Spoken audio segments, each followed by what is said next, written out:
Subscribe करें और bell दबाएं ताकि कोई खबर रह न जाए।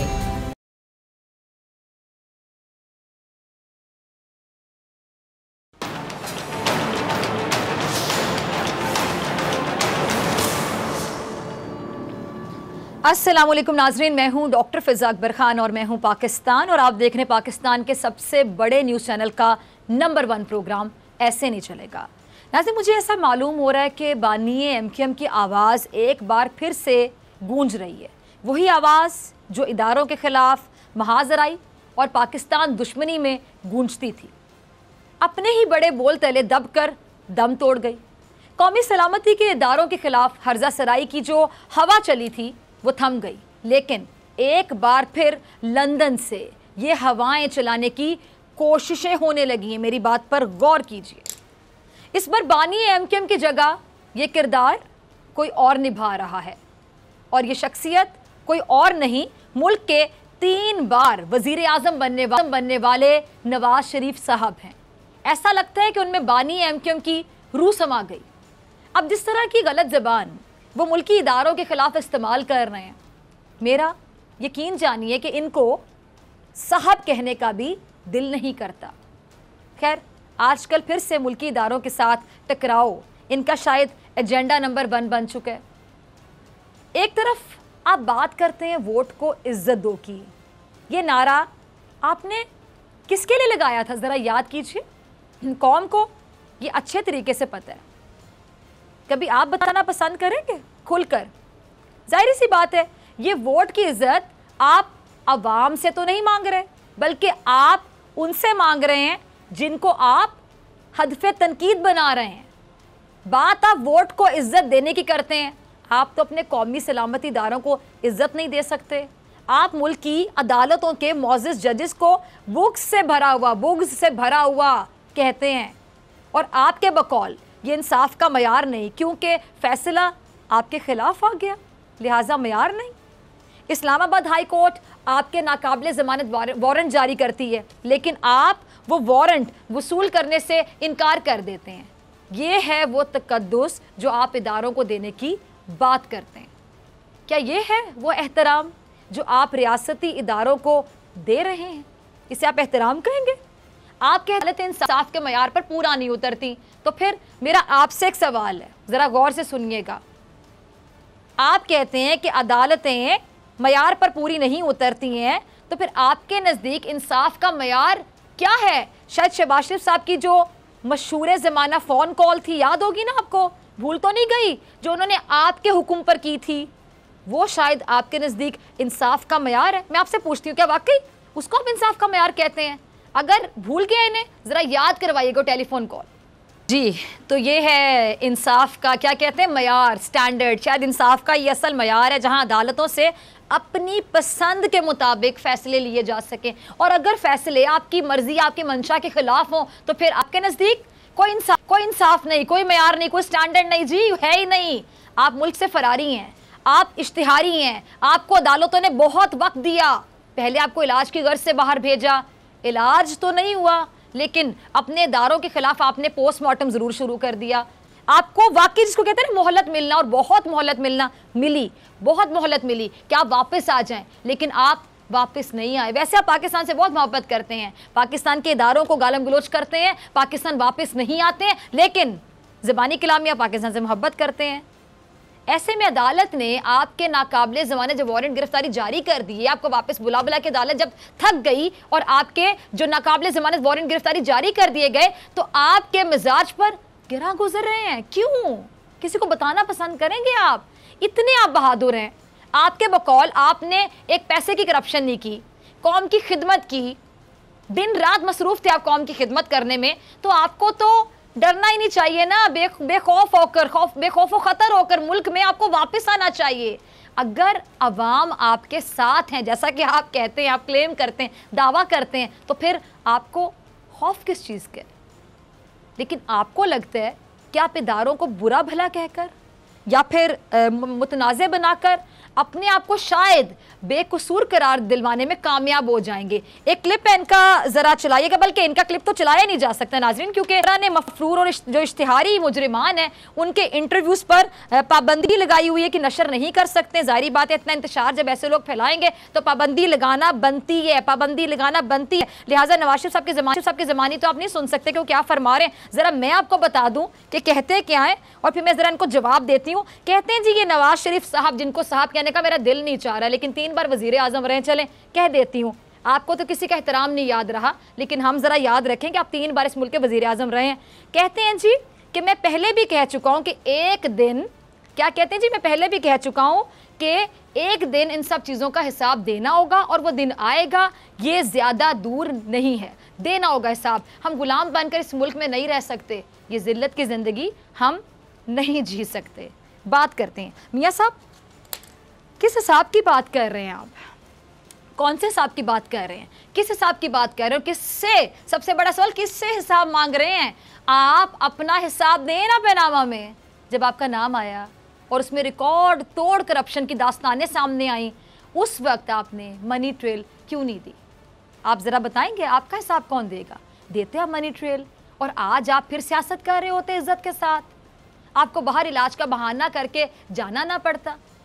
आपका सफ़र, अब ज़रा गौर से सुनिएगा मेरा जुमला, आपका सफ़र ये है वो ज़राए हुजूर से लेकर, आपका सफ़र ये है वो ज़राए हुजूर से लेकर प्लेटलेट्स ख़त्म होने के बाद लंदन फरार पर ख़त्म हो जाता है। मेरे जुमले पे गौर कीजिएगा। जब आपसे हिसाब मांगा जाता है तो आगे से वो कतरी ख़त और कैलिब्री फॉन्ट निकल आते हैं। आपके मुंह से हिसाब की बातें, यकीन जानिए, ज़रा अच्छी नहीं लगती, सूट ही नहीं करता कि आप कहें हिसाब। और रही बात गुलामी करने की, तो गुलाम आप कभी भी नहीं बने, बल्कि अपने अवाम को, उन इदारों को गुलाम बनाने की कोशिशें करते रहे, अपनी मर्जी से चलाने की कोशिशें की, और जब आपकी मर्जी चलना बंद हो गई तो आप कौमी इदारों के खिलाफ मुकाबला करने पे भी उतर आए। अच्छा, आगे जाके क्या कहते हैं? चूँकि इनके क्लिप्स हम नहीं चला सकते, पैमरा ने मफरूर और इश्तिहारी मुजरिमान के इंटरव्यू नशर करने पर पाबंदी आयद की है, तो ज़रा कहते हैं कि मेरी ज़बानी सुन लीजिएगा। कहते हैं कि हमारा मुकाबला इमरान खान से नहीं है, ये सिलेक्टेड वज़ीर आज़म है, हमारा मुकाबला उसको लाने वाले से है। गौर किया आपने इनके जुमलों पर? अब ज़रा सुनिए। शोर मचा है कि सियासत में तबले जंग बज गया, सब बंदियां हो रही हैं, गर्मा गर्म बयानात की गोलाबारी शुरू है। इसीलिए बिस्तरे अदालत पर लेटे नवाज शरीफ अचानक से अपने ही इदारों के खिलाफ जहर उगलने लगे। यकीन जानिए नाज़रीन, मैं हैरान हूँ और आप में से भी बहुत से लोग हैरान होंगे, एक बीमार बंदा किस तरह जोश खिताबत का बार उठा सकता है। ज़रा सोचिए, इतना बीमार बंदा जिसको शायद दुनिया की हर बीमारी हो चुकी थी, चूँकि इस बीमार बंदे को लंदन जाना था, इतना जोश खिताबत का बार ही कैसे उठा सकता है? पूरे पाकिस्तान बल्कि दुनिया को पता है कि नवाज शरीफ शदीद बीमार हैं। नून लीग वालों की अगर सुने तो आप इतने बीमार हैं कि आपकी जान बाकायदा ख़तरे में, कभी भी कुछ भी हो सकता था। लेकिन यही बीमार नवाज शरीफ साहब जब रोज़ तवील खिताब करने लगे, अपने जारहाना लहजे की सख्ती, तंज की चोट और जज्बात की हिद्दत से मुखालिफिन पर बढ़ बढ़ कर हमले करने लगे, तो कौन आपकी बीमारी का यकीन करेगा? ज़रा मुझे बताइएगा, समझाइएगा। कोई होगा जो आपकी बीमारी का यकीन करेगा? आपका तवील खिताब जो APC से शुरू हुआ और अब एक सिलसिलावार शक्ल इख्तियार कर रहा है, फरमा रहे हैं कि हमारा मुकाबला इमरान खान से नहीं बल्कि उनसे है जो उनको लाएं। तो मियाँ साहब, आपको कौन लाया था? क्या आपने आसमान से उतरकर 3 बार हुकूमत की? अगर इमरान खान सिलेक्टेड हैं तो फिर आप अपने आप को इलेक्टेड कैसे कहते हैं? अगर ऐसे वज़ीर आज़म बनते हैं जैसे आप कहते हैं, आप सिलेक्टेड कहते हैं ना, तो फिर तो आप भी सिलेक्टेड हुए, और अगर आप इलेक्टेड हुए तो कोई और सिलेक्टेड कैसे हुआ? आप जवाब मांग रहे हैं लाने वालों से। आपको कौन लाया? क्या आपको भी वैसे ही वज़ारत उज़्मा की कुर्सी ने पुकारा और आप उस पर आकर बैठ के तीनों दफ़ा उस कुर्सी को आपकी शायद याद सताने लगी और आप तीनों मरतबा दौड़े चले आए? क्या बातें करते हैं नवाज शरीफ साहब? अगर आप इलेक्टेड है तो कोई सिलेक्टेड कैसे हो सकता है? और अगर वज़ीर आज़म बनने का तरीका ये जैसे कि आप बताते हैं झूठी सच्ची कहानियाँ, झूठी कहानियाँ, तो फिर तो आप भी सिलेक्टेड हुए। और अगर आप सिलेक्टेड नहीं हैं तो फिर कोई और सिलेक्टेड कैसे हो सकता है? अच्छा, आगे क्या कहते हैं? आगे फॉरेन फंडिंग की बात करते हैं, फॉरेन फंडिंग की बात करते हैं। तो मियाँ साहब, अक्सर आप ये कहते हैं कि मुझे समझ नहीं आ रहा, कोई हो जो मुझे समझाए, कोई मुझे बताए हो। कि मियाँ साहब को तो इस बात की भी समझ नहीं आई थी कि उन्हें क्यों निकाला। लोगों से पूछते फिर रहे थे गलियों में, मोहल्लों में, सड़कों पे कि मुझे क्यों निकाला, मुझे क्यों निकाला। और शायद अब भी वो ये समझने से कासिर हैं कि इन्हें क्यों निकाला गया था। इतने मासूम वैसे आप हैं नहीं, और अगर इतने मासूम थे 3 बार वज़ीर आज़म कैसे बन गए, ये है सवाल। अब बात करते हैं फॉरेन फंडिंग केस की। आप उसका हिसाब भी मांग रहे हैं, लेकिन आप अपनी फंडिंग का हिसाब आखिर कब देंगे? पूरी कौम मुंतज़िर है। ये भी कौम को ज़रा बता देना कभी वक्त निकाल कर। वक्त तो आपके पास बहुत है, अब सिर्फ इन्हीं चीज़ों का तो वक्त है आपके पास। वज़ीर आज़म इमरान खान साहब इस हवाले से कुछ कह रहे हैं, ज़रा इमरान खान साहब का क्लिप मुलाहिज़ा कीजिए। वज़ीर आज़म साहब का आपने ये क्लिप मुलाहिज़ा किया। अब बताएं नवाज शरीफ साहब, वज़ीर आज़म इमरान खान साहब की बात का अगर कोई जवाब है तो दें। उन्होंने कहा है कि आपका मददगार भारत है। ये छोटी बात नहीं है, आपका मददगार भारत है, ताकि आप पाकिस्तानी सलामती के ज़िम्मेदार इदारों को अपनी सोची समझी साजिश के तहत शायद मुतनाज़ बनाना चाहते हैं। यकीनी तौर पर ये बहुत ख़तरनाक गेम है जो नवाज शरीफ साहब खेल रहे हैं। सच सच बताएं कि इसका फ़ायदा पाकिस्तान को कैसे होगा? क्या ये दुश्मन के एजेंडे पर चलना नहीं है?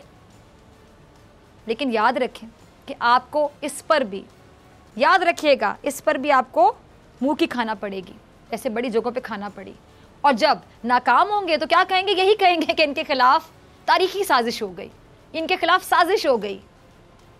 अगर वज़ीर आज़म इमरान खान साहब का इल्ज़ाम सच्चा है तो नाज़रीन ज़रा सोचें, अगर उनका इल्ज़ाम सच्चा है कि इन्हें, नवाज शरीफ साहब को भारत से फंडिंग होती है, तो फिर इनमें और बानी MKM में क्या फ़र्क रह जाता है? कोई फ़र्क नहीं रह जाता। इनको भी रॉ से फंडिंग आती है और उनको भी आती थी, और वो इसलिए मुल्क तोड़ने की, आपको याद होगा, वो शख्स भी बातें करता था, मुल्क की सलामत इदारों को सरेआम गालियाँ देता था वो शख्स।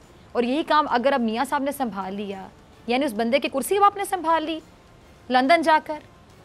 आप बताएं कि आप किसके कहने पर, मैं आपसे पूछती हूँ आज, आप किसके कहने पर इदारों को बुरा भला कह रहे हैं? बल्कि इदारों की बाकायदा आप तज़हीक कर रहे हैं। किसके कहने पर? कौन है जो आपके दिमाग को कंट्रोल कर रहे हैं आजकल? आप किसके कहने पर इदारों पर इल्ज़ाम तराशियाँ कर रहे हैं?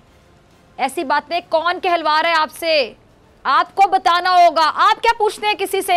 मैं पूछ रही हूँ आपसे, आपसे पूरा पाकिस्तान पूछ रहा है।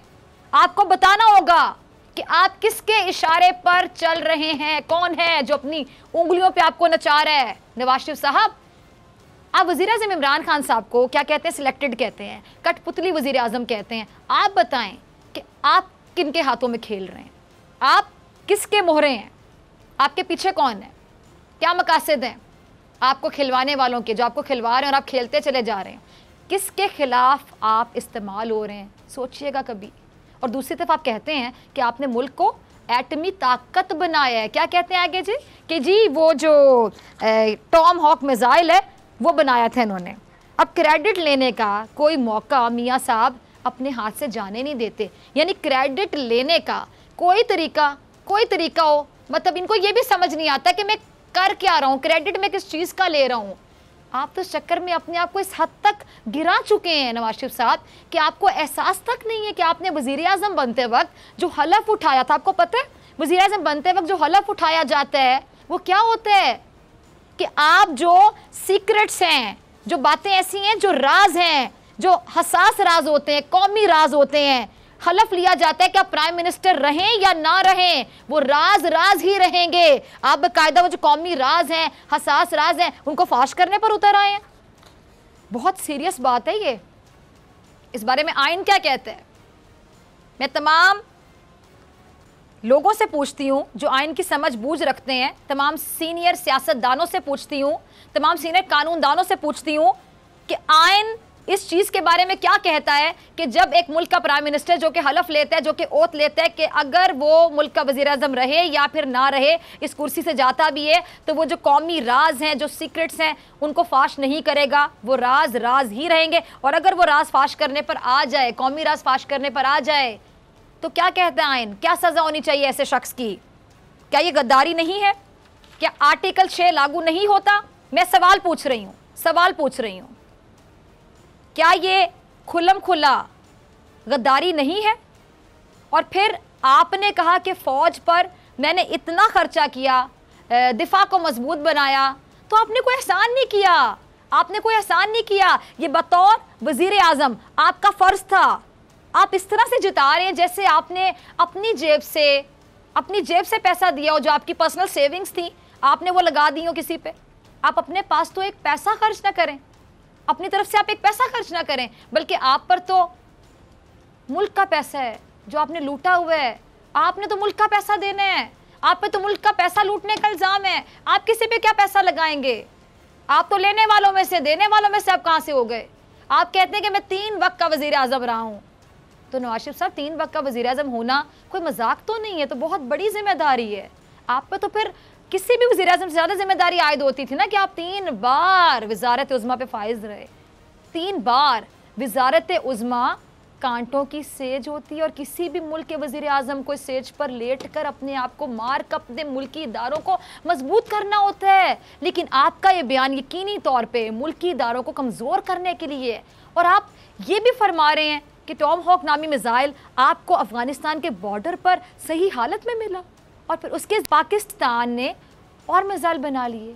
आप होशो हवास में बातें कर रहे हैं, और अगर होशो हवास में कर रहे हैं, किसके एजेंडे पे काम करें? मैं आपसे बार बार पूछ रही हूँ इस प्रोग्राम में। ये आपकी संजीदगी कि आप हसास जो कौमी इश्यूज़ हैं उनको इस तरह से सरेआम हाईलाइट करेंगे। मैं दोबारा पूछती हूँ तमाम सीनियर सियासतदानों से, कानूनदानों से कि आइन क्या कहता है? आइन ऐसी हरकत पर क्या कहता है कि आप कौमी हसास सीक्रेट्स को, ऐसे राजों को फाश करने पर आ गए? आइन क्या कहता है कि आर्टिकल 6 लागू नहीं हो सकता ऐसे शख्स पर? मैं सवाल पूछ रही हूँ, क्या ये गद्दारी नहीं है? सीधी सीधी गद्दारी नहीं है? क्रेडिट लेने का इतना खुमार, और ये खुमार आपके भाई को भी चढ़ा हुआ है और उनका भी अंदाज इनसे काम नहीं। जाहिर बात है, भाई है ना, भाई भाई जैसा ही होगा। जरा देखिए शहबाज शरीफ साहब कैसे क्रेडिट लेते हैं और किन किन चीज़ों के क्रेडिट लेते हैं जो बनता ही नहीं लेने। देखिए, आप लोगों की सोच बड़े अफसोस के साथ मुझे कहना पड़ा, बहुत महदूद है, बहुत छोटी सोच है, बहुत महदूद है। अब ज़रा देखिए कि कौम की बेटी के साथ, एक कौम की बेटी है ना, वो किसी की बेटी है, वो कौम की बेटी के साथ मोटरवे पर ये अफसोसनाक वाक़या जिसको हम सानिहा कह रहे हैं। सानिहा का क्या मतलब होता है पता है आपको? किसी भी वाक़े को सानिहा कब कहा जाता है? एक सानिहा पेश आया और शहबाज शरीफ साहब को मोटरवे का क्रेडिट लेने की पड़ी हुई थी। आप लोग खुद ऐसी बातें करते हैं कि लोग फिर आप पे सवाल उठाते हैं, या पता नहीं फिर शायद आप लोगों से हो जाती हैं। आप लोग इतने बेवकूफ़ हैं कि आपको समझ नहीं आती। फिर अगर इतने बेवकूफ़ हैं तो इतनी बार आपको हुकूमतें कैसे मिली, ये भी सवाल है। यानी आप लोग जानबूझ के ऐसी बातें करते हैं। आपको एक्चुअली मसला ही कि आप लोगों को अपने कारनामे गिनवाने होते हैं, बाकी सब कुछ जाए भाड़ में। आप इन हमाकतों की वजह से, इन बेवकूफ़ियों की वजह से, बाकायदा इसको आप हमाकत कहेंगे, इन्हीं करप्शन की दास्तानों के सबब आप मुश्किल में आए हैं बाकायदा अपनी हमाकतों की वजह से। अब चूंकि आप मुश्किल में हैं तो ऐसे में अब आपको दुश्मन भी शायद दोस्त लगने लगे हैं, या फिर जब मुफाद एक हो जाते हैं तो दुश्मन भी दोस्त हो जाता है। जब मुफाद नहीं है तो रास्ते जुदा हैं, ठीक है जी, तुम अपने रास्ते में अपने रास्ते। और अब आप उनके साथ मिलकर, जो आपके दुश्मन थे किसी ज़माने में, जो आपको सर मत्थे से दुखते थे, उनके साथ मिलकर आप इमरान खान की हुकूमत गिराना चाहते। चूँकि मुफाद एक हो गया ना कि इमरान खान की हुकूमत गिरानी, किसी तरह गिरानी, तो बस ठीक है, कल के दुश्मन भी आज के दोस्त ठहरे। आपके भाई ने तो इन्हीं दुश्मनों से जो लूटी दौलत है उसका हिसाब लेना था। ये कल तक तो आपके लिए अली बाबा 40 चोर थे, और ये जो शहबाज शरीफ साहब, छोटे मियाँ, पेट फाड़ कर जरदारी साहब से दौलत भी निकालनी थी और इनको सड़कों पर भी घसीटना था। याद होगा आपके इनके तारीखी जुमले। लेकिन आप तो उन्हीं को गले लगा बैठे हैं, क्योंकि जहाँ, मैं दोबारा अपने अल्फाज दोहराऊंगी, जहाँ मुफादात आ जाते हैं ना नाजरीन, तो वहाँ पर जो नज़रिया है ना उसको बलाए ताक रख दिया जाता है। क्योंकि मुफादात जब एक हो जाते हैं तो फिर बहुत सी जो दुश्मन होते हैं वो भी आपको दोस्त दिखाई देना शुरू हो जाते हैं, चूँकि मुफादात एक हो जाते हैं। नवाज शरीफ अपने कल के दुश्मन आसिफ अली जरदारी साहब के बारे में भी अब क्या कहते हैं जी? अब कहते हैं वो कि उनका क्लिप नहीं चल सकता। मैं बार बार आपको बता रही हूँ कि पैमरा ने पाबंदी आयद की है ऐसे मफरूर और इश्तिहारी जो मुजरिमान हैं उनके इंटरव्यूज़ नशर करने पर। तो ज़रा मैं आपको पढ़ के सुना देती हूँ। नवाज शरीफ साहब अब जरदारी साहब को क्या कहते हैं जी, काबिले मोहतरम करार दे रहे हैं कि नवाज शरीफ साहब कहते हैं कि वो बड़े काबिले मोहतरम शख्स हैं जिनका नाम है आसिफ अली जरदारी साहब। क्या कौम है, मुझे याद आ गया कि क्या कहते हैं, रंग बदलता है आसमान कैसे कैसे।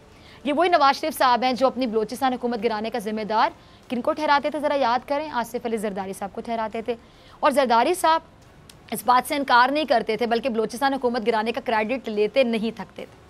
नवाज शरीफ साहब कहते थे कि अब जरदारी और मेरे रास्ते जुदा हैं, अब उनके साथ मैं कभी भी हाथ नहीं मिलाऊंगा, यानी उनके साथ कोई गुजारा नहीं हो सकता, अब उनको कभी गले से नहीं लगाया जा सकता, उनके साथ मैं हाथ नहीं मिला सकता। अब जरदारी साहब नवाज शरीफ साहब के लिए इतने काबिल एहतराम हो गए, मतलब मैं हैरान हूँ कि अब उन्हीं नवाज शरीफ साहब से हाथ भी मिलाया जा रहा है, उनको गले से भी लगाया जा रहा है। वो काबिल एहतराम भी हो गए जिनसे ना हाथ मिलाया जा सकता था ना जिनको गले लगाया जा सकता था, जिनसे इतनी शदीद नफरत थी कि बातों में झलकती थी।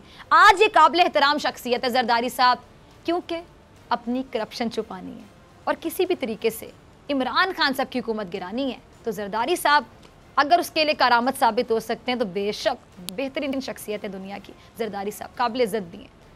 इसलिए अब अदावतें, दुश्मनियाँ, नफ़रतें मोहब्बतों में बदल चुकी हैं, मोहब्बत भी क्या इश्क में बदल चुकी हैं। सवाल ये पैदा होता है कि नवाज शरीफ साहब की जो पॉलिसीज़ हैं, जो उनका बयानिया है, क्या पूरी मुस्लिम लीग नून, ये ज़रा सवाल सुनिएगा, नवाज शरीफ साहब की जो पॉलिसीज़ और बयानिया है, क्या पूरी मुस्लिम लीग नून यानी उनकी पार्टी उससे इत्तेफाक करती है? मेरे ख्याल में पूरी मुस्लिम लीग नून मुत्तफिक नहीं है। ये क्लिप देखिए, आप समझ जाएंगे। देखिए ज़रा, देखा आपने नाजरीन, खुद सुना आपने कि नवाज शरीफ साहब की आसिफ अली जरदारी से जो मेल जोल बढ़ाने के ख्याल से उनके अपने ही जो करीबी साथी हैं ख्वाजा आसिफ साहब, वो इत्तेफाक नहीं करते हैं, वो आसिफ अली जरदारी पर यानी एतबार नहीं करते। और उनके ख्याल में नवाज शरीफ जो आसिफ अली जरदारी के बारे में सोच रखते हैं वो दुरुस्त नहीं है। अब आप अंदाज़ा करें, एक पार्टी के अफराद एक इशू पर मुत्तफिक नहीं है, तो ऐसे में हुकूमत गिराने का ख्वाब महज बिल्ली को छीछड़ों के ख्वाब के मुतरादिफ ही लगता है। सच है कि फिलवक्त सियासत में घुमसान का रंग तो ज़रूर पड़ गया है। नून लीग तो खुलकर सामने आ गई है। नवाज शरीफ की तकरीर, मरियम नवाज़ का बयान, इदारों पर ताबड़तोड़ हमले, सब कुछ हो रहा है। इदारों के साथ महाजराई पर मुल्क के नुकसान का अंदेशा ज़्यादा है। नवाज शरीफ और मरियम नवाज़ की हरकतें और ये जो खुफिया मुलाकातों से मतलूबा नताइज हासिल ना होने का गुस्सा है, मायूसी है, या फिर नून लीग का तब्दील शुदा आप कहते हैं बयानिया।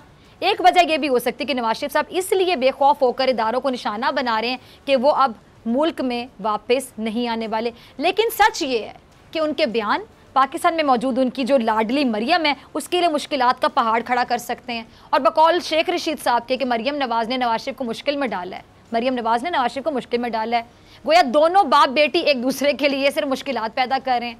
अब ऐसे में जो मुत्तहदा अपोजिशन है उसको हुकूमत के खिलाफ कोई खातिर ख्वाह कामयाबी मिलने का ज़रा भी इम्कान नज़र नहीं आ रहा। इदारों पर हमला करने का सिलसिला अब बंद करना होगा, क्योंकि अब ऐसे नहीं चलेगा। मिलते हैं ब्रेक के बाद।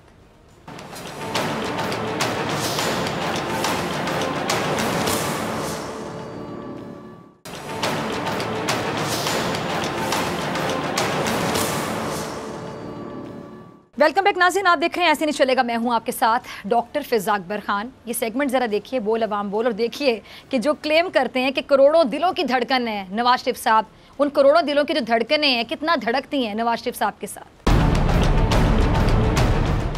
हम अदालतों के साथ हैं। ये मेरे ख्याल में सियासी ड्रामा है, क्योंकि वो अदालतों से जान छुड़वाने के लिए, जेल से जान छुड़वाने के लिए बाहर चले गए। इसकी मेन वजह ये है क्योंकि वो एक अमीर आदमी है, जेल तो काट नहीं सकते। अफवाज पाकिस्तान इस मुल्क का, इस रियासत का एक मोहतरम इदारा है, एहतराम लायक इदारा है। हम अपने वतन, अपने इस मुल्क के दिफा के लिए ज़ाहिर बात है वो हर बंदा, हर शहरी वो अपने पाक फौज के साथ होगा। बाकी सियासी पॉइंट है वो हर शहरी का अपना अपना वो सियासी नज़रिया सोच है, जो जिसका दिल चाहे उसके साथ है। इदारा है सारे हमारे ये मोहतरम है, एहतराम लायक है। असल में ये सियासी ड्रामा है। यहाँ पे जो करप्शन करेगा वो फ़ौरन बीमार हो जाता है। ये सिलसिला चलता आ रहा है शुरू से जो है ना। हमारे अगर बीमार होते तो उन्होंने 3 बार वज़ीर-ए-आज़म रह चुके हैं। कोई ऐसा हॉस्पिटल नहीं है पाकिस्तान में बनाया, ठीक है, बस जी ये शरीफ कम्प्लेक्स बना दिया, फलां बना दिया, इधर इलाज करवाए ना। कोई भी सियासी पार्टी जो पाकिस्तान में है, आवाम के लिए उनकी जो हमदर्दियाँ हैं या जो वो बातें करते हैं वो सिर्फ खाली खुली बातें हैं, इसके अलावा कुछ भी नहीं है। हम पाकिस्तान के साथ हैं कि जिस चीज़ में पाकिस्तान की बेहतरी हो हम समझते हैं हम उसको फेवर करेंगे। हम पाकिस्तान के साथ खड़े हैं, जो भी पाकिस्तान के लिए बेहतर है, पाकिस्तान के लिए जो है ना कोशिश करता है पाकिस्तान को बेहतर बनाने के, उनके साथ खड़े हैं। नवाज शरीफ ये तो बस झूठ पे मबनी है सारे, इसके बातें फ्रॉड कर रहे हैं ना। बीमार नहीं, अगर बीमार हो तो हम देखते हैं टीवी पे, देखते हैं सही तरह घूमता फिरता है। अवाम अदालतों का बड़ा एहतराम करती है, अदालतों के साथ देगी खड़ी है, मगर मुस्लिम लीग के साथ नवाज शरीफ के साथ अवाम नहीं खड़ी है, क्योंकि नवाज शरीफ ने मुल्क को लूटा है। 3 दफ़ा वज़ीर आज़म बना, उसने लूट के बाहर भाग गया, डॉलर बाहर ले गया, जायदादें बनाई हैं। अब वो कह रहा है जी मैंने कुछ नहीं किया, और इमरान खान साहब कहते इंतसाब करूँगा मैं इसका, अदालतें भी कहती इंतसाब करें, मैं कहता करें इसका। ऐसे बंदे को आइंदा सारी उम्र के लिए न्याय करना चाहिए। ये बीमार तो नहीं है, जो हम टीवी पे बैठ के उनकी वीडियो देखते हैं वहाँ पे तो माशाल्लाह वो ठीक ठाक हैं, दुरुस्त हैं। तो ये तो एक ड्रामा है, गवर्नमेंट को और आवाम को धोखा देने वाली बात है। तो नून लीग को चाहिए कि वो नवाज शरीफ के साथ खड़े होने के बजाय 22 करोड़ आवाम के साथ खड़ी हो। ये आवाम की राय आपने जानी नवाज शरीफ साहब के हवाले से, तो मेरे ख्याल से नवाज शरीफ साहब ने अगर ये राय सुन ली तो उनको शायद जो गलत फहमी है कि वो करोड़ों दिलों की धड़कन है, उनकी बेटी को गलत फहमी है कि करोड़ों दिलों की धड़कन है, तो देख लें जिन दिलों की धड़कन आप कहते हैं, पाकिस्तान की जो दिलों की धड़कन है वो आपके साथ नहीं धड़कती है। ये हकीकत जो आपने अवाम की ज़बानी जानी। मियां नवाज शरीफ साहब ने गुज़िश्ता चंद दिनों में जिस तरह से इदारों के खिलाफ बाकायदा एक महाज खड़ा किया हुआ है, जिस तरह से ताबड़तोड़ हमले कर रहे हैं, वो सोची समझी साजिश के तहत कर रहे हैं, इस तरह कोई भी मुहिब वतन पाकिस्तानी यकीन जानिए कर नहीं सकता। जो पाकिस्तान से ज़रा से भी मोहब्बत करता होगा वो ऐसे कर नहीं सकता। मरीम नवाज़ और मियां नवाज शरीफ साहब पहले भी इस तरह की मुहिम चला चुके हैं, ये पहली बार नहीं है, लेकिन उसमें भी उन्हें शिकस्त ही हासिल हुई थी, लिहाजा उनको पता है कि शिकस्त ही उनका मुकद्दर है। जब अदालत उन्हें सज़ा दी तो अदालतें बुरी ठहरी, जब करप्शन केसेस खुले तो उस टाइम पे आपको याद होगा नैब बुरा था, और अब जब अस्करी इदारों ने सियासत में अपना किरदार अदा करने या किसी मुआवनत करने से साफ अल्फाज में इनकार किया तो अब उनके खिलाफ महाज खड़ा कर दिया गया। आप समझें ज़रा कैसे चलते हैं बाप बेटी, इनका जहन कैसे चलता है और क्या मुफाद है इनका, कौन है जो इनको इस्तेमाल करता है, इनकी डोरियाँ हिलाता है, किन की उंगलियों पर नाचते हैं। यहाँ तक कि हसास नौयत की इंफॉर्मेशन लीक करके रियासत को नुकसान पहुँचाने की भी कोशिश की गई। इस सारी सूरत हाल पे बात करने के लिए मेरे साथ मौजूद हैं अमीर अब्बास, सीनियर तजियाकार हैं। अमीर बहुत शुक्रिया ज्वाइन करने के लिए, और इनके साथ ही मेरा साथ देंगे सीनियर डिफेंस एनालिस्ट जनरल गुलाम मुस्तफ़ा साहब। दोनों मेहमानों का बहुत शुक्रिया। अमीर आपकी तरफ आना चाहूँगी। अमीर अब्बास, ये नवाज शरीफ साहब ने जो मिसाइल बनाने वाली बात मीडिया के सामने की है, आपको भी पता है कि जब भी कोई वज़ीर आज़म ओथ लेता है, हलफ लेता है, तो बाकायदा उसमें ये हलफ लिया जाता है, ये बात क्लियर होती है कि जो हसास राज होते हैं, कौमी राज होते हैं, वो वज़ीर आज़म रहें या ना रहें, लेकिन वो राज उनके दिल में रहेंगे, उनको फाश नहीं किया जाएगा। इस तरह की बात एक साबिक वज़ीर आज़म, वो भी जो 3 बार वज़ीर आज़म रह चुका है, और ये बात बताते वो नहीं थकता कि मैं 3 बार वज़ीर आज़म रह चुका हूँ, इस तरह की बातें उनको करना ज़ेब देता है? ये उनके मुंह से निकल जाती हैं ऐसी बातें, या वो जानबूझकर किसी के कहने पर करते हैं? बहुत शुक्रिया डॉक्टर साहबा। वो जो नवाज शरीफ साहब उस वक़्त हवा में उड़ा रहे थे टॉम हॉक, कभी क्रूज मिसाइल, तो अगर नवाज शरीफ साहब को इस वक्त अपनी जान बचाने के लिए खुद भी क्रूज मिसाइल या टॉम हॉक की तरह काम करना पड़े तो वो खुद भी करने को तैयार है। क्यों? क्योंकि इस वक्त उनकी जान नवाज शरीफ साहब की वो केसेस के शिकंजे में फंसी हुई है, और एक केस नहीं है, कई केसेस हैं नवाज शरीफ साहब के, और नवाज शरीफ इस वक्त पाकिस्तान से बाहर हैं। वो हर उस रास्ते पर जाने को तैयार हैं जो रास्ता उनको इन केसेस से जान छुड़वा सकता है उनकी, भले वो रास्ता पाकिस्तान के खिलाफ क्यों ना जा रहा हो, भले वो रास्ता पाकिस्तान के इदारों के खिलाफ क्यों ना जा रहा हो, पाकिस्तान की सलामती के खिलाफ क्यों ना जा रहा हो। आपने नवाज शरीफ साहब की जिस स्टेटमेंट का रेफरेंस दिया, देखें दुनिया के हर मुल्क ने, ये को सिर्फ पाकिस्तान नहीं है, दुनिया के हर मुल्क ने जो डिफेंस टेक्नोलॉजी है वो कहीं ना कहीं से या चुराई होती है, या कहीं उसको री इंजीनियर किया गया होता है, या कहीं से मुख्तार ली होती है। जी। पाकिस्तान ने अगर उनके बकौल कोई मिसाइल टेक्नोलॉजी किसी दूसरे मुल्क से उसको री इंजीनियर करके हासिल किया, ये बातें करने वाली नहीं होती हैं। ये कोई अहमक आदमी इस तरह की बात करेगा। पाकिस्तान के वज़ीर आज़म को नहीं जेब देता कि ये बात इस तरह करे। कल को नवाज शरीफ उठेंगे, वो कहेंगे कि जी अब्दुल कदीर खान जो है, मेरे पास, सॉरी मैं आपकी बात काट रही हूँ, कोई अहमक आदमी इस तरह की बात करेगा, मैं आपकी बात से अग्री करती हूँ, लेकिन अहमक को कोई टिश्यू पेपर की तरह इस्तेमाल भी कर सकता है। यानी पीछे से कोई और डोरियां हिला रहा है कि किसी की उंगलियों पे नाच रहे हैं ये अहमद शख्स जो बहुत अहमक हो गए। नहीं, मैं तो वैसे कह रहा हूँ कि ये बात कोई थर्ड टाइम प्राइम मिनिस्टर जिसने पाकिस्तान में 10 साल वजारत उज़्मा की कुर्सी एंजॉय की हो, 1981 से लेकर 90 तक वो चीफ मिनिस्टर और नहीं, मैं आपकी बात समझ गई, बिल्कुल मैं आपकी बात समझ गई थी कि आप किस वे में बात कर रहे हैं, लेकिन अहमक तो वाकई ये लोग नहीं है ना। लेकिन ये तो ये शो करते हैं कि शायद इन्होंने बात कर दी, मतलब फिर पर्दे डालने शुरू कर देते हैं। मुझे समझ नहीं आती कि कौन इनको इस्तेमाल करता है। देखिए, मैं ये कह रहा था कि अगर कल को नवाज शरीफ साहब से आप ये भी तवक्को कर सकते हैं कि नवाज शरीफ ये फरमा रहे हों कि डॉक्टर अब्दुल कदीर खान किसी मुल्क से एटम बम का फार्मूला चुरा के भागा था, पाकिस्तान लाके उसने एटम बम बना दिया। यानी जिस तरह की बात वो कर रहे हैं, कल को आप ये भी तवक्को कर सकते हैं वो कोई और ऐसा हमारा कौमी राज, वो उसके बारे में भी बात कर सकते हैं कि ये हमने फलां मुल्क से लिया था। कुछ भी तवक्को की जा सकती है जिस रास्ते पर वो चल पड़े हैं। क्योंकि देखिए, सजा याफ्ता है, उनका मुकद्दर, उनकी जिंदगी की सुलाखों में गुजरनी थी, वो जेल की सुलाखों से भाग गए हैं। अब वो 7 अक्टूबर को उनकी इश्तिहारी की कार्रवाई शुरू होने जा रही है, वो मफरूर है इस वक्त, लिहाजा वो खुद एक सुइसाइड बॉम्बर बन गए हैं एक तरह से। वो कहीं में भी फटने को तैयार हैं, सिर्फ उनको रास्ता चाहिए, उनकी जान खुलासी होनी चाहिए। बिल्कुल। लेकिन आप इतने तो अपॉर्चुनिस्ट ना हो जाए नवाज शरीफ साहब, आप इतने तो जो है वो मुफाद परस्त ना हो जाएं, और इतने तो इब्नुल वक्त ना बन जाएं आप नवाज शरीफ कि आप पाकिस्तान के खिलाफ ऑल आउट वॉर शुरू कर दें, पाकिस्तान के खिलाफ तबले जंग बजा दें आप, सिर्फ इसलिए कि आप के ऊपर करप्शन के ऊपर आपको सजा हुई, आप सजा याफ्ता हैं, मुजरिम हैं, सिर्फ इसलिए कि यहाँ पे अदालतें आपको बुला रही हैं, आपके खिलाफ तोशा खाना रेफरेंस केस है, आपके खिलाफ मीर शकील रहमान का केस है, आपके खिलाफ और केस है, आप किसी को जवाब देना। जी ठीक। अब मेरे पास आपकी इजाज़त से मैं जनरल गुलाम मुस्तफ़ा साहब को भी शामिल गुफ्तगू करूँ, फिर मैं आपके तो दोबारा आती हूँ। जनरल साहब बहुत शुक्रिया। जनरल साहब, आपने अमीर अब्बास की गुफ्तगू भी सुनी।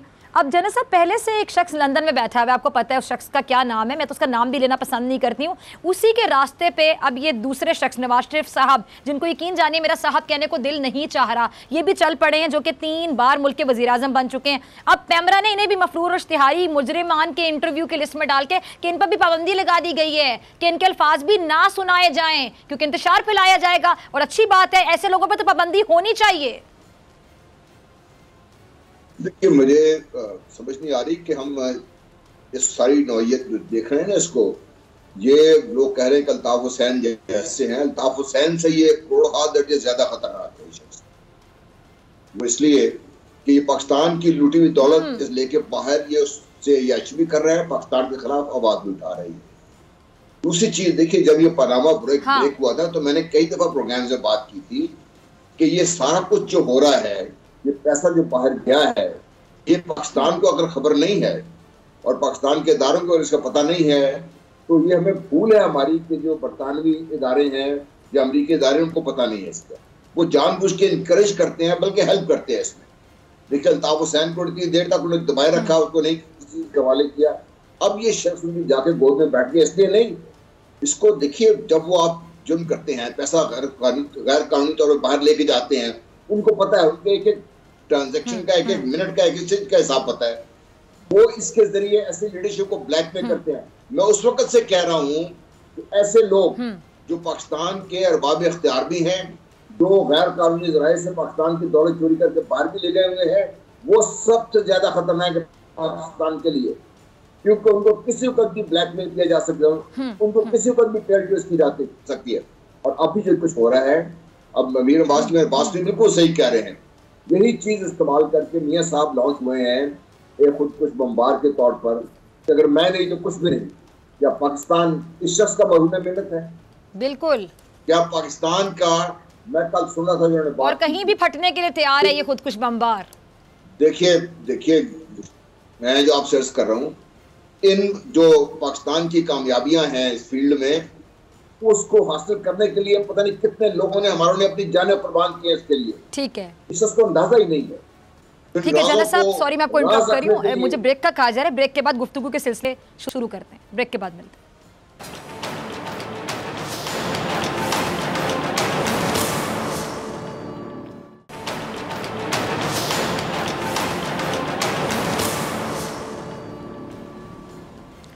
वेलकम बैक नाजरीन। जनरल गुलाम मुस्तफ़ा साहब और अमीर अब्बास मेरे साथ मौजूद हैं। दोनों मेहमानों को एक बार फिर से खुशामदीद। अमीर अब्बास, आपकी तरफ आना चाहूँगी। अमीर अब्बास, एक सवाल तमाम लोगों के जहन में गर्दिश करता है, लेकिन जवाब लोगों को समझ भी आता है, लेकिन ये लोग पता नहीं पागल समझते हैं लोगों को। ये जो बहुत ज़्यादा नामवर सियासतदान है, बड़े सियासतदान है, इनको लगता है कि शायद लोग समझ नहीं पाते। मुस्लिम लीग नून ने, सवाल है कि मुस्लिम लीग नून ने एहतजाज और हुकूमत के खिलाफ ये जो मुहिम है, ये चलाने का फैसला उस वक्त क्यों नहीं किया था अमीर अब्बास, जब मामला वाकई सिर्फ और सिर्फ अवामी मसाइल का था? उस वक्त इसलिए नहीं किया था क्योंकि उस वक्त ये कोशिश कर रहे थे कि किसी तरह हमारी कोई डील हो जाए, किसी तरह हमें कोई डील मिल जाए, किसी तरह पाकिस्तान की फौजी एस्टेब्लिशमेंट अदालती प्रोसेस को बाईपास करते हुए, इंटरवीन करते हुए हमें बचा ले और मक्खन में से बाल की तरह निकाल के हम सबको उठा के कहीं दुबई या किसी और सरूर पैलेस में लाके जाके बिठा दे और अगले 10 साल हम मजे की जिंदगी गुजारें। 10 साल के बाद फिर हम आ जाएं इक़्तिदार संभालने के लिए। उस वक्त ये कोशिश हो रही थी, लिहाजा इन्होंने खामोशी इख्तियार की रखी। वो खामोशी थी मसलियत की बुनियाद पर। जब इनको लगा कि अब सारे दरवाजे बंद हैं, ना हमें डील मिलेगी, ना हमें हमारे साथ कोई डील हो सकती है, फिर इन्होंने कहा कि अब हम ऑल आउट वॉर पर जाएंगे, क्योंकि अब इनके पास कोई ऑप्शन नहीं है। और देखिए, जिसे कहते हैं ना खेलना है ना खेलने देना है, पीपल्स पार्टी और नून लीग अब इस रास्ते पर चल पड़े। और मौलाना फजलुर रहमान जो है, वो देखें, मौलाना फजलुर रहमान 2002, 2008, 2013 ये 3 मुसलसल इलेक्शन मौलाना फजलुर रहमान ने जीते हैं। 88 का इलेक्शन मौलाना फजलुर रहमान ने जीता, फिर 93 का इलेक्शन मौलाना फजलुर रहमान ने जीता। मौलाना फजलुर रहमान 5 दफा रुकने कौमी असम्बली बने हैं। 13 साल मौलाना फजलुर रहमान मिनिस्टर्स एनक्लेव में रहे हैं। 13 साल के बाद इस हुकूमत में उनको मिनिस्टर एनक्लेव से निकाला गया। तो बाबा, आपको समझ नहीं आ रही कि ये क्यों कर रहे हैं? क्या मरोड़ उठ रहा है? पीछे क्या उठ रही है कि वो सारे जो सुराख थे उन पर ढक्कन रख दिए गए हैं। अब इनके लिए कोई गुंजाइश नहीं है। इनको कोई है, जो आप अवामी मसाइल की बात कर रहे हैं, इनको कोई सरोकार नहीं। भाई, अवामी मसाइल जिन्होंने पैदा किए थे वो एहतजाज करेंगे? क्या ये स्विट्जरलैंड छोड़ कर गए थे पाकिस्तान? क्या ये स्कैंडिनेवियन कंट्री छोड़ के गए थे पाकिस्तान को? क्या ये ऑस्ट्रेलिया, जापान या जर्मनी बनाकर गए थे कि अब सारा का सारा इमरान खान ने 73 साल में सारा, ये तो 73 साल में एफिल टावर खड़ा करके गए थे। इमरान खान ने सारा कुछ लगा जला के भस्म कर दिया। मसाइल तो आप ही के बात करते हैं मेरे पास। अब सोचिए, यानी 2 साल की हुकूमत, जिसको आए हुए 2 साल हुए हैं, 2-2.5 साल में, यानी सारे मसाइल की जिम्मेदार ये हुकूमत है। तनकीद करते हुए इनको शर्म नहीं आती। ठीक है, जनरल साहब आपकी तरफ आऊंगी। जनरल साहब, अमीर अब्बास ने सर डील की बात की जी, कि ये लोग डील चाहते थे, और अब जो भी मामला था अमीर अब्बास ने अपना बड़ा अच्छा तज्जिया, बड़ा बैलेंस तज्जिया नाज़रीन के सामने रखा, आपने वो भी सुना। अब मुस्लिम लीग नून अगर वाकई कोई डील नहीं चाहती थी, जैसे कि वो कहते हैं, और ना ही उसने फौज से कोई उम्मीद लगाई थी, कोई एक्सपेक्टेशन नहीं थी, तो फिर जनरल साहब एक सवाल है ना, फिर ये GHQ मुलाकातों के लिए क्यों गए थे? मतलब ये कि आप इतने सादे हैं कि आप बात मान गए। उस दिन जब जुबैर साहब का राज फाश हुआ, जुबैर साहब ने बार बार जाके बात कही, पता नहीं DISPR ने क्यों बात दोहरा दी। मैं तो सिर्फ मुलाकात के लिए गया था, क्योंकि मेरे 30 साल पुराने ताल्लुकात हैं। और वही भांडा जो था वो खुद नवाज साहब ने अपने जो पाबंदी लगाई उसके जरिए फोड़ दिया, जो बाकी कसरत थी मरीम ने पूरी कर दी। तो ये लोग देखिए, जो लोग भी इन पे एतमाद करते हैं, बदकिस्मती है आज, जिस शख्स ने भी इसको इन पे एतमाद किया, इन्होंने धोखा दिया। इन्होंने जुनेजो की कमर में उस वक्त खज्जर झोंपा, जिस वक्त जुनेजो जिस किस्म का भी था उससे खिलाफ हम कर सकते हैं, लेकिन वो किसी असूल पे शख्स खड़ा था, वो अल्लाह ताला की मखलूक है। इन्होंने उसी कमर में सांप, इन्होंने पाकिस्तान की जो अदलिया थी उसको तबाह करने का मेन रोल इनके सर है। ये क्या हमें याद नहीं है कि इनके जो बड़े चहेते थे, बाद में प्रेसिडेंट बने पाकिस्तान के, रफीक तारड़ साहब अल्लाह की मखलूक है, वो जो लेकर गए थे, जिन्होंने पहले तो उन्हें सुप्रीम कोर्ट पे हमला करवाया, उसके बाद जजेस के जरिए इनके खिलाफ एक बगावत करवाई, जुडिशरी में बगावत करवाई। सही आज इनकी बात कर रहे हैं, क्या आप किन की बातों में आप आ गए? इसके जो शख्स हर लहजे, हर चीज के बारे में झूठ बोला, सुप्रीम कोर्ट के रिमार्क्स के बारे में बड़े वाज़ेह हैं इसके। उन्होंने असेंबली के मीटिंग में खड़े होकर झूठ बोला, उन्होंने तकरीर में झूठ बोला, आज तक को अपनी मनी ट्रेल नहीं दे सके। और जो दी वो इतनी मजाक खेज थी कि जो कतर का शहजादे का लेटर आ गया, कभी कैलवरी फाउंड की बात आ गई, कभी इन्होंने जजेस को मदीना बुला के ब्लैकमेल किया।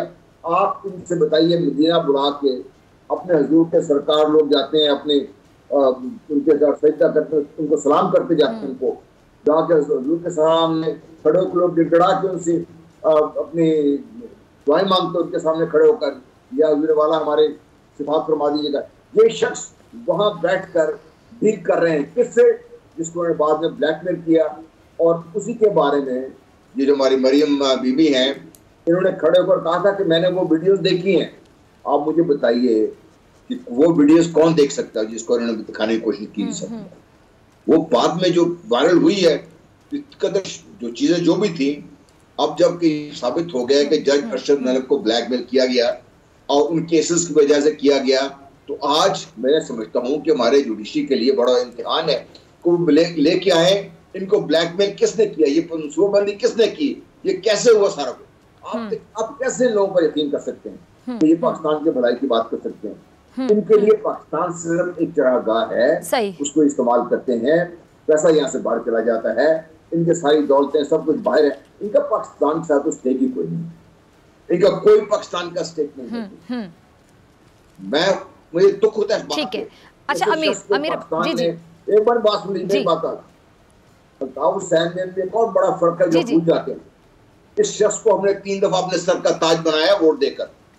अल्ताफ हुसैन को ही कुछ नहीं दिया गया था। तो आप कैसे इसका मुकाबला कर सकते हैं? ये शख्स पहले कह रहा हूँ। जी जी जनाब साहब कंप्लीट कीजिए। जी पहले अर्ज की थी कि इस शख्स अल्ताफ हुसैन से कहीं ज्यादा खतरनाक है ये पूरा खानदान। पाकिस्तान को बहुत पहले इस बात की समझ आ जानी चाहिए थी, लेकिन रब भी समझ आ जाए तो खुदा के लिए पाकिस्तान है तो हम हैं। मेरे लिए पाकिस्तान चरागाह नहीं है, मेरे लिए ये मेरे ईमान का हिस्सा है पाकिस्तान। मेरे औलाद, मेरे बच्चे सब यहाँ कुछ है, मेरे जैसे बहुत से लोग हैं। बिल्कुल बिल्कुल, जैसे हमारे इमोशंस हमारे मज़हब के साथ अटैच होते हैं, मेरे पास आप मेरी बात से एग्री करेंगे, वैसे ही हमारे मुल्क के साथ अटैच होते हैं, हमारे परचम के साथ अटैच होते हैं। आप यकीन जानिए, आज भी मैं जब कौमी जो नगमे होते हैं, मिली नगमे सुनती हूँ, यकीन जानिए मेरी हालत ऐसी होती है कि मैं अल्फाज में बयान नहीं कर सकती। और जितने भी मुहिब वतन पाकिस्तानी है, पैट्रियोटिक फीलिंग्स रखने वाले हैं, आप हैं, जनरल साहब हैं, आपके भी वही जज्बात होते होंगे। मैं नहीं समझ पाती कि लोग दुश्मन के हाथों में कैसे खेल लेते हैं, मतलब इनके वो जज्बात क्यों नहीं होते। यकीन जानिए, आई एम स्पीचलेस, शायद मैं कॉमेंट भी करने की हालत में नहीं हूँ। इसका भी, इस पे भी जरा कमेंट दीजिएगा, जरा सवाल भी सुन लीजिएगा मेरे पास कि मरियम नवाज की सियासत का आपको मुस्तकबिल क्या नजर आता है। और अगर मरियम नवाज की सजा कायम रहे तो 7 साल की सजा और 10 साल की पाबंदी। अब इतने साल बाद, 17 साल बाद मरियम नवाज सियासत में क्या करेंगी, जो वज़ीर-ए-आज़म पाकिस्तान बनने का ख्वाब देखती हैं, क्योंकि खुद को बेनज़ीर भुट्टो से कम तो वो समझती नहीं है, क्या वो ख्वाब पूरा हो सकेगा इतने साल बाद? देखें, इस वक्त उनकी उम्र है, अगर मैं गलत नहीं हूं तो शायद 46 ईयर्स, 46 या 47 साल के करीब। अब इसमें 17 साल आप शामिल कर लें, ठीक है, तो ये तो कहीं 63 साल की उम्र में जाके ये वापस बहाल होंगी कि ये दोबारा से इक़्तिदार संभाल सकें या इलेक्शन लड़ सकें। हाँ, तो फिर वो कौन जीता है तेरी जुल्फ के सर होने तक, फिर कौन 63 साल में पता नहीं कौन जिएगा कौन मरेगा, हम होंगे नहीं होंगे। तो असल में ये जो वो जानशीनी चाह रही थी नवाज शरीफ साहब, वो समझ रही थी कि वो क्राउन प्रिंसेस बनेंगी नवाज शरीफ की। ये जो किंगडम ऑफ पाकिस्तान उन्होंने बना ली हुई है, इस किंगडम के किंग थे नवाज शरीफ और ये क्राउन प्रिंसेस बनना चाहती थी। ये चाहती थी कि ये वली अहद बन सके नवाज शरीफ की। और नवाज शरीफ साहब के जो दोनों साहबजादे हैं हसन और हुसैन, उनके अंदर पॉलिटिकल एक्यूमेन नहीं है, वो सियासत नहीं कर सकते हैं। उनको आप जितनी भी कोशिश कर लें, वो जैसे लुइस 16 था ना, जो आखिरी बादशाह था फ्रांस का, जब इनकलाब में फ्रांस आया, वो कहता था मेरे ऊपर ये क्यों लाद दिया गया बादशाह को। वो कहता था बादशाह मेरे लिए बोझ है, और वो मुल्क गर्क हो गया फ्रांस। इसी तरह से ये जो हसन और हुसैन है वो सियासत नहीं कर सकते। सियासत अगर वो कर सकती थी नवाज शरीफ साहब की फैमिली में से, वो सिर्फ मरियम नवाज है। दूसरी जो साहबजादी है मेरे पास के वक्त की कमी है, मुझे आप लोगों का शुक्रिया अदा करना है। जनरल साहब मेरे बहुत शुक्रिया। डॉक्टर फिज़ा अकबर खान को दीजिए इजाजत, आपसे मुलाकात होगी इंशाल्लाह कल सेम टाइम सेम चैनल अगर जिंदगी ने वफा की। और जाते हुए आपको छोड़े जाऊंगी मैं पाकिस्तान के पहले वज़ीर-ए-आज़म लियाकत अली खान साहब की कुछ यादों के साथ।